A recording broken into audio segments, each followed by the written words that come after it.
नमस्कार। आज हम यह वीडियो गार्जियन के लिए बनाए हैं और वैसे शिक्षकों के लिए बनाए हैं जो छोटे छोटे बच्चों को पढ़ाते हैं।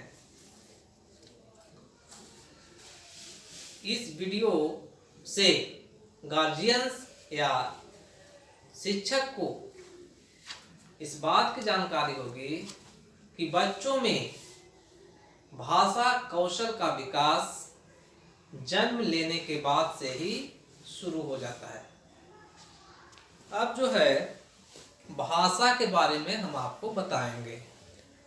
भाषा क्या है, इसकी जानकारी रखे बिना हम बच्चों को सही ढंग से पढ़ा नहीं सकते। तो भाषा की परिभाषा अब हम आपको बताते हैं। भाषा एक ऐसी पद्धति है जिसमें वस्तुओं, संबंधों, क्रियाओं और भावनाओं आदि सब के लिए विशेष प्रतीक अर्थात शब्द होते हैं। इनके माध्यम से हम विभिन्न प्रकार के संदेश एक दूसरे तक पहुंचा सकते हैं। भाषा के माध्यम से एक दूसरे के साथ संपर्क स्थापित करने की मानव की यह योग्यता अनोखी है और सभी जीवों से अलग है। निश्चित तौर पर पक्षी और जानवर भी आपस में संप्रेषण करते हैं और इनमें से हर एक की अपनी आवाजें और बोलियां होती है। यही आवाजें और बोलियां उनकी भाषा है। चिड़ियां जब परभक्षी के आने के बारे में संकेत देती हैं तब उनकी बोली सहवास के लिए दिए जाने वाली बोली से अलग होती है, परंतु यह निश्चित है कि पशु और पक्षी सीमित आवाजें ही निकाल सकते हैं। इसके उलट हमारी भाषा में बहुत विविधताएं हैं। हम अनगिनत वाक्य बना सकते हैं। हम अपनी भाषा का स्वयं सृजन कर सकते हैं, अर्थात हम शब्दों को विभिन्न प्रकार से जोड़कर ऐसे वाक्य बना सकते हैं जो पहले कभी नहीं बोले गए हों। हम बीती हुई घटनाओं, काल्पनिक परिस्थितियों आदि के बारे में एक दूसरे से बातचीत कर सकते हैं। मानव समुदाय में बोली जाने वाली सभी भाषाओं के नियम होते हैं जिन्हें हम सभी बड़े होते होते सीख जाते हैं। बोलने की योग्यता के अंतर्गत मूल रूप से जो प्रक्रियाएं हैं उसमें निम्नलिखित हैं। आवाज उत्पन्न करने की योग्यता, आवाजों को सुनने की योग्यता और कोई भी कथन का अर्थ समझने की योग्यता, मुंह और नाक के हिस्से, होंठ, दांत, नासिका, जीभ, तालु, स्वर यंत्र, सांस की नली तथा स्वर तंत्री हवा का नियंत्रण करके आवाज उत्पन्न करते हैं। हमारे कानों की संरचना आवाज को सुनने के प्रति विशेष रूप से संवेदनशील है। भाषा के अर्जन के लिए हमारा मस्तिष्क भी विशेष रूप से विकसित है। हमारे मस्तिष्क में वाक शक्ति संबंधित दो क्षेत्र होते हैं। पहला विशेष रूप से वाणी यानी कि बोली की उत्पत्ति के लिए और दूसरा उसका बोध कराने के लिए होता है। अनुसंधान से हमें यह ज्ञात हुआ है कि एक नया शिशु जो जन्म लिया है वह अन्य आवाज़ों की अपेक्षा मानव की वाणी और भाषा के प्रति अधिक अनुक्रिया दिखाते हैं। इसलिए यह आश्चर्यजनक नहीं है कि बच्चे बिना किसी विशेष औपचारिक शिक्षण के ही जीवन के आरंभिक 3 या 4 वर्षों में अपनी मातृभाषा की मूलभूत जानकारी प्राप्त कर लेते हैं। अब हम आपको भाषा के कार्य के बारे में बताएंगे। भाषा हमारे लिए किस प्रकार सहायक है। हम भाषा का प्रयोग संप्रेषण के लिए करते हैं। भाषा के माध्यम से हम अपने विचारों, आवश्यकताओं, भावनाओं व संकल्पनाओं को अभिव्यक्त करते हैं। भाषा का प्रयोग करके हम अपने वर्तमान और बीते हुए अनुभवों के बारे में दूसरों को बताते हैं तथा उनके अनुभवों से भी परिचित होते हैं। भाषा के अतिरिक्त हमारे पास संप्रेषण के और दूसरे भी तरीके हैं, जैसे कि संकेत के द्वारा, हाव भाव के द्वारा। जिन बच्चों की सुनने की शक्ति कम होती है वे सांकेतिक भाषा का प्रयोग करना सीख जाते हैं, मतलब कि इशारा से बात करते हैं। शारीरिक अंगों की क्रियाएं और चेहरे के भाव भी यह दर्शाते हैं कि कोई क्या सोच रहा है और महसूस कर रहा है। परंतु संप्रेषण का सबसे प्रभावशाली तरीका भाषा है। भाषा के माध्यम से संप्रेषण तीव्र गति से होता है। भाषा हमें संप्रेषण के योग्य बनाकर अन्य लोगों के साथ अंतःक्रिया करने और संबंध बनाने में मदद करती है, अर्थात समाज में परस्पर संबंध बनाने में यह हमारी सहायता करती है। विचार शक्ति को विकसित करने में भाषा की एक महत्वपूर्ण भूमिका है। भाषा हमारे विचारों को संगठित करने में सहायक होती है, क्योंकि यह भावों, वस्तुओं और विचारों को शब्दबद्ध करती है और उन्हें विशिष्ट नाम प्रदान करती है। आपने शायद यह देखा होगा कि बच्चे जब किसी कार्यकलाप में व्यस्त होते हैं तो वे अक्सर उस काम को करते हुए उसके बारे में बोलते हैं। बालू का घर बनाते हुए बच्चा संभवतः यह कह सकता है कि अब मैं दीवार बनाऊंगा। अरे यह तो फिर टूट गया। घर के ऊपर झंडा लगाओ। इस प्रकार की क्रिया के विषय में बोलना किसी बच्चे को क्रिया में मदद करता है, क्योंकि इस प्रकार वह अपनी क्रियाओं को निर्देशित कर पाता है। स्मरण शक्ति, जिसको हम लोग मेमोरी कहते हैं, और प्रत्यक्षीकरण अर्थात प्रिसेप्शन, यह भी भाषा से प्रभावित होते हैं।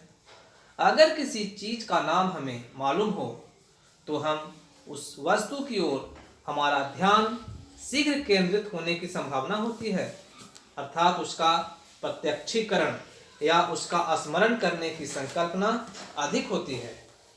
चूंकि भाषा वस्तुओं को नाम प्रदान करती है, अतः भाषा संकल्पना निर्माण में भी सहायक होती है।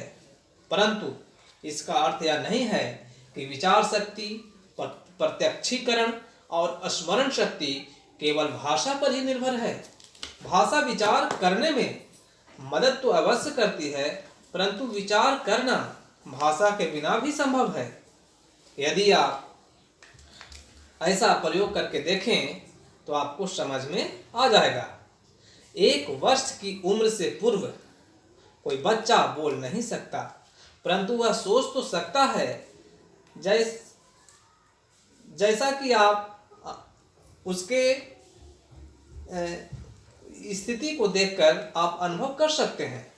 जैसे कि एक 9 महीने की बालिका का अपनी इच्छानुसार और उद्देश्य पूर्ण व्यवहार कर पाना, यह प्रमाणित करता है कि वह सोचती है, जबकि वह अभी बोलती नहीं है। ऐसा नहीं है कि केवल भाषा ही विचार शक्ति को प्रभावित करती है। विचार शक्ति का विकास भी भाषा के विकास को प्रभावित करता है। जैसे जैसे बालिका की विचार शक्ति परिपक्व होती जाती है, उसकी भाषा भी विकसित होती जाती है। अब हम आपको भाषा के विकास के बारे में बताएंगे। भाषा सीखने के लिए यह जरूरी है कि कोई बच्चा लोगों को बोलते हुए सुने और भिन्न ध्वनियों और शब्दों में भेद कर सके। यह भी जरूरी है कि जब वह ध्वनियाँ उत्पन्न करने में समर्थ हो और धीरे धीरे अर्थपूर्ण आवाज़ें उत्पन्न कर भाषा सीख सके। भाषा अर्जन की अवस्थाओं के बारे में पढ़ने से पहले आइए अब शिशुओं की शब्दों को पहचानने की क्षमता के बारे में जानें। वाक् ध्वनियों के बीच विभेदीकरण, इसके बारे में हम अब आपको बताएंगे। आप जानते हैं कि शिशु जन्म से ही ध्वनियों को सुन सकते हैं और यह जान जाते हैं कि ध्वनि किस दिशा से आ रही है। ध्वनि सुनने की और उसकी दिशा को भांप लेने की क्षमता उम्र के साथ साथ बढ़ती जाती है। जन्म के उपरांत पहले सप्ताह में ही नवजात शिशु माँ की आवाज़ और अन्य लोगों की आवाज़ों में अंतर कर लेते हैं और वे माँ की आवाज़ के प्रति अधिक अभिरुचि दिखाते हैं। जन्म के 12 घंटे बाद ही नवजात शिशु अपना शरीर किसी वयस्क के बोलने की लय से हिलाते हैं। यदि वयस्क के बोलने की गति तेज होती है तो शिशु के शरीर की गति भी तेज हो जाती है, और यदि वयस्क के बोलने की गति धीमी होती है तो उनके शरीर की हिलने डुलने की गति भी धीमी हो जाती है। वे यह अनुक्रिया किसी भी भाषा की ओर दिखाते हैं, परंतु वे उन ध्वनियों की ओर अनुक्रिया नहीं दिखाते जो मानव भाषा से नहीं मिलती। शोध कार्यों से यह पता चलता है कि नवजात शिशु वाद्य संगीत की अपेक्षा स्वर संगीत में अधिक अभिरुचि दिखाते हैं। इससे यह तात्पर्य है कि शिशु किसी भी अन्य ध्वनि की अपेक्षा मानव भाषा की ओर सबसे अधिक अनुक्रिया दिखाते हैं। शिशुओं में ध्वनि विभेदीकरण की विलक्षण क्षमता होती है।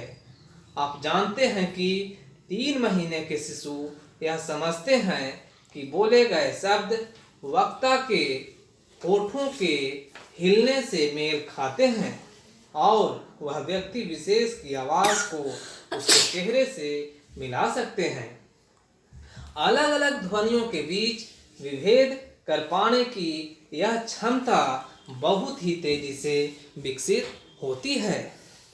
आप अपने अनुभव से यह जानते होंगे कि 6 महीने के शिशु बोल तो नहीं सकते, पर वे कुछ शब्दों को समझने लगते हैं और ऐसे सरल सवालों के प्रति, जैसे कि गेंद कहाँ है, तुम ऐसा मत करो, अनुक्रिया दिखाते हैं। इन सब से यह पता चलता है कि जन्म से ही शिशु मानव भाषा के प्रति संवेदनशील होते हैं। यह संवेदनशीलता बच्चों को भाषा समझने और भाषा संबंधित कौशलों के अर्जन में सहायता करती है। हम में से अधिकांश लोग यही सोचते हैं कि भाषा का विकास तब होता है जब बच्चे शब्द बोलना शुरू करते हैं, जो कि पहले वर्ष के आसपास होता है, परंतु यह सही नहीं है। पहले वर्ष में शिशु वाक्य ध्वनियों में विभेदीकरण करना सीखते हैं और यह योग्यता बोलने में उनकी सहायता करती है। पहले वर्ष में शिशु वयस्कों की बातों का जवाब ध्वनियाँ निकाल कर देते हैं। यही ध्वनियाँ आगे चलकर शब्दों में परिवर्तित हो जाती हैं। शोध कार्यों से यह पता चला है कि जब माता पिता शिशु से बात करते हैं और प्रारंभिक महीनों में शिशु द्वारा उत्पन्न ध्वनियों पर अनुक्रिया दिखाते हैं तो भाषा विकास को प्रोत्साहन मिलता है। इसलिए यह जरूरी है कि हम शिशुओं से पहले दिन से ही अंतःक्रिया और बातचीत करें। अब हम आपको बोलने की शुरुआत, जो बच्चे बोलना मतलब कि शुरू करते हैं, उसके बारे में बताते हैं। यद्यपि शिशु जन्म के बाद ही भाषा को ग्रहण करने लगते हैं, वे बोल पाने में इतनी जल्दी समर्थ नहीं हो पाते। सभी बच्चों की भाषा का विकास एक क्रम के अनुसार होता है, अर्थात भाषा सीखने की अवस्थाएं सभी में समान होती है। इससे यह तात्पर्य है कि सभी बच्चे भाषा सीखते हुए समान अवस्थाओं से गुजरते हैं और बच्चों में प्रत्येक अवस्था लगभग समान आयु में उभरती है। चाहे कोई भी भाषा बोलना क्यों न सीख रहे हों, इससे पहले हम पहले वर्ष में भाषा के विकास की अवस्था के बारे में जानेंगे। हमें संप्रेषण और अंतःक्रिया के एक महत्वपूर्ण पहलू के बारे में अवश्य जान लेना चाहिए।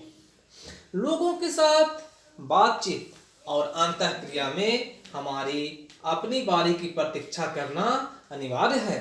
दो व्यक्तियों के बीच किसी भी प्रकार की बातचीत में एक व्यक्ति बोलता है तो दूसरा सुनता है, फिर पहला चुप हो जाता है और दूसरे के उत्तर की प्रतीक्षा करता है। इस प्रकार वार्तालाप में दोनों व्यक्ति बारी बारी से बोलते और सुनते हैं। जो व्यक्ति बातचीत के इस नियम का पालन नहीं करते, उनके साथ अंतःक्रिया में हमें काफी कठिनाई होती है। बारी की प्रतीक्षा करने की शुरुआत बहुत छोटे शिशुओं में देखी जा सकती है। जैसे कि जब शिशु स्तनपान करते हैं, स्तनपान के दौरान शिशु कुछ समय तक स्तनपान करते हैं और फिर थोड़ी देर के लिए रुक जाते हैं, फिर स्तनपान करते हैं, फिर रुक जाते हैं। यह क्रम इसी प्रकार जारी रहता है। इस क्रम के दौरान जब बालक स्तनपान करना बंद कर देता है तो माँ उसे थोड़ा हिलाती है, क्योंकि उसके विचार में ऐसा करने से बालक फिर से स्तनपान करने लगेगा। जब माँ हिलाना बंद करती है तो बालक फिर से स्तनपान करने लगता है। इस प्रकार माँ और बालक एक प्रकार के वार्तालाप में हिस्सा लेते हैं, जिसका क्रम कुछ इस प्रकार होता है: स्तनपान करना, रुकना, हिलाना, रुकना, स्तनपान करना, रुकना, हिलाना, रुकना। अर्थात बालक और माँ बारी बारी से ऐसा करते हैं। जब बालक स्तनपान करता है तब माँ रुक जाती है। जब बालक रुकता है तो माँ उसे हिलाती है। यह पहला संप्रेषण है। इसमें शिशु हिस्सा लेते हैं और यह भविष्य में होने वाली सभी अंतःक्रियाओं का आधार है। वयस्कों और शिशुओं में इस प्रकार का दो तरफा संचार अन्य अंतःक्रियाओं में भी देखा जा सकता है। जब 3 महीने की बालिका का भाई उससे बात करता है तब वह चुप रहता है और उसके चेहरे को ध्यान से देखता है। फिर उसका भाई चुप हो जाता है और बालक की अनुक्रिया की प्रतीक्षा करता है। अनुक्रिया के रूप में बालक अपने शरीर को हिलाता है और कुछ ध्वनियाँ उत्पन्न करता है। फिर बालक रुकता है और अपने भाई की ओर देखता है, जो कि फिर उससे बोलना और खेलना शुरू कर देता है। ऐसी क्रियाओं से यह प्रमाणित होता है कि शिशु की बारी की प्रतीक्षा करने की क्षमता जन्म से ही होती है। आइए अब हम भाषा के विकास की अवस्थाओं के बारे में पढ़ेंगे।